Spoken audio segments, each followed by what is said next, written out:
Hey, what's up? This is Chosen, and I wanted to get a quick video out there because this is the last day to get after the Spider tournament that is live right now in game, where we can collect some of these Eternal Soul coins. You can see it featured right here where it says ending in 14 hours as of me recording this, but it is a special one where we can only use champions from the Dwarves or the Shadowkin, so it ends up being kind of a tough fight to get in there after the Spider, but it's worth it because this is a new mechanic in the game, and anytime we can acquire things over there on the right side to participate in the whole awakening aspect of the game, we need to get ready for that grind. So we're going to talk about this Spider tournament. Let's get into it.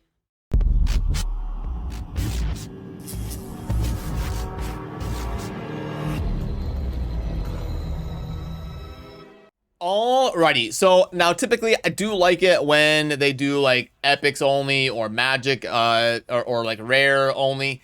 This is tough when they do dwarves and shadowkin, and now typically they'll do it where it's like Gallon Pack, Telerians or something. They're doing the Nyresian Union, which is really tough because it only has 2 factions in it, dwarves and shadowkin. Once we get a third and a fourth, it'll be a lot more realistic to fill out a roster for a dungeon. It's also tough because the toughest ones to do typically are Spider and Fire Knight for specialized teams because they have the specialized mechanics in them. It's not just a DPS race like the Dragon or something like that. So it is a very tough tournament to participate in, but hopefully we can put together a team if the game allows us to.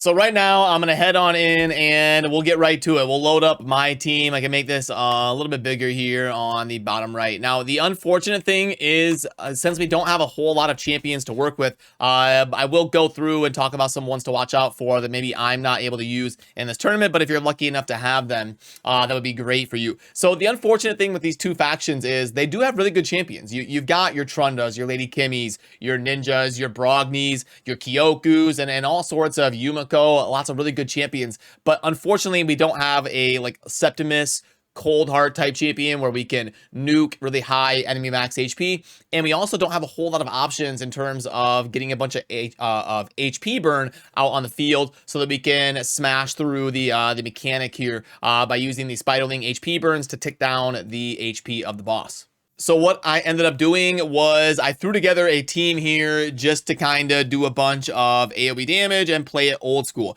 I chose to do Spider 20 because Spider 20 is perfectly fine. It's actually better tournament points per energy spent as compared to stages 24 or 25. So nothing wrong with doing stage 20 or doing a stage that's manageable for you. I know some people like to drop it down even further than that and do like stage 16 or something. Perfectly fine. Whatever you can do to get your tournament points should work out for you and be pretty much in line with what you're going to need in terms of tournament points per energy spent to go ahead and complete the tournament and get up to the 1,750 points that you need to get the 2 different rewards that pertain to the awakening mechanic.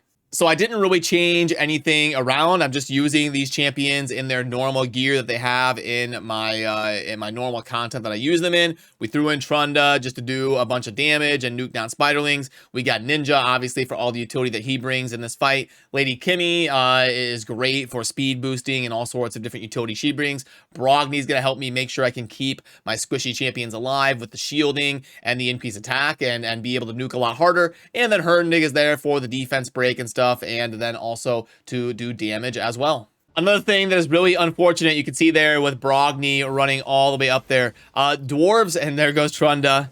Dwarves have such long animations when they do melee attacks because they're shorter champions, so it takes them a long time to run up and do their melee attacks. I wish they would do more like Lady Kimmy. Lady Kimmy kind of does this like dash ability, just runs like halfway there and then kind of like swipes and comes back, and instead of doing these long runs like you see with Trunda and Brogni and Hernig, Lady Kimmy just kind of gets in there, does her flurry. So this is what the run looks like. It's gonna be long. It's gonna be like 3.5 minutes. It is what it is. I don't really have the champions on my account to super burst speed run it, but this is fine. While I'm doing dinner or doing things around the house, working on stuff, I can set this up to auto farm the Spider and get my 1,750 points so that I make sure I'm accumulating as much resources as I can for that awakening mechanic. And if you don't know a lot about that tool that you see down there on the bottom right, it is called RSL Helper. And because of such a very important Fragment Champion event coming up tomorrow, I believe, for Mighty Uko, we are going to be getting a dedicated video on that here on the channel hopefully by tomorrow, if not at the latest, the day after that, where I will do an updated 2022 version of walking you through RSL Helper, how to use it, what it is, and how it's going to help you during a Fragment Summit event if you have access to a PC while it is live.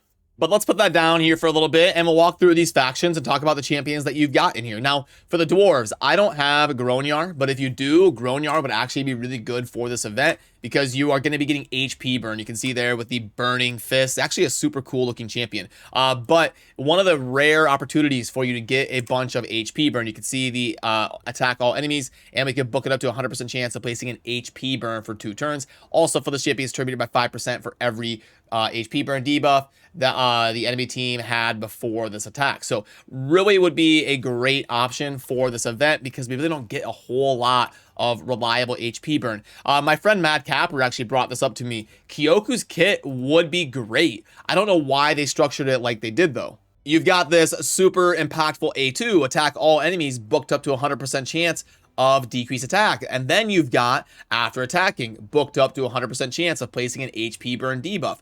That would be great. Kyoku would be S tier for this event. But the problem is, how do you build for this? Like, if you're building high accuracy, you're booked up to 100% chance of placing the decreased attack. And it says, on all enemies, the skill did not place decreased attack on.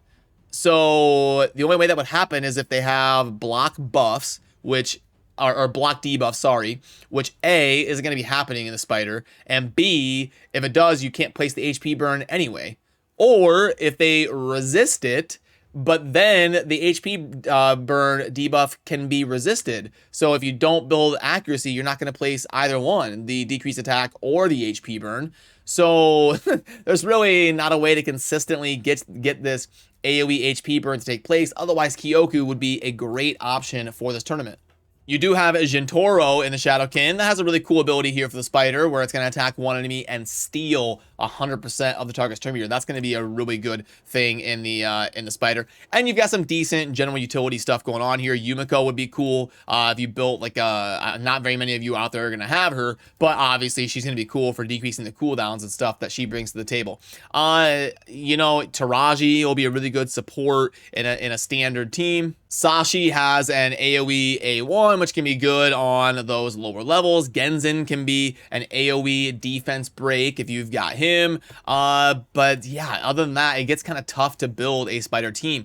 The dwarves, Ronda can crank out a lot of damage with the 2 different abilities here that can do a bunch of AoE and hit super hard. Brogni can help keep everybody alive and also increase attack, which is going to be great, help you nuke down spiderlings and the spider a little bit better. Where I talked about Gronyar. If you do have Gronyar, you could use Torment as like a freeze option, which would be kind of cool. It'd be tough to make it hyper consistent, but something worth noting. Hernding has got the defense break on him and does a decent amount of damage, and he can also do the weaken here. So a great champion to bring for a general damage team.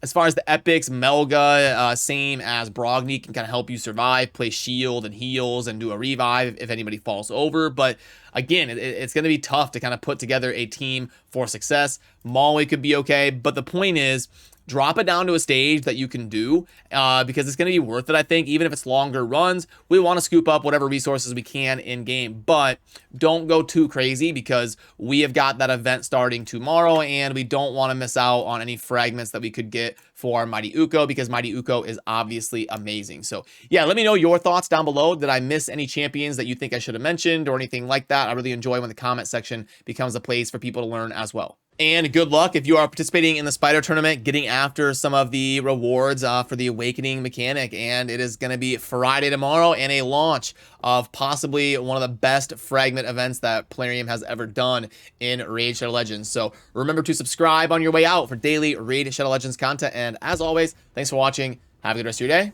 Peace.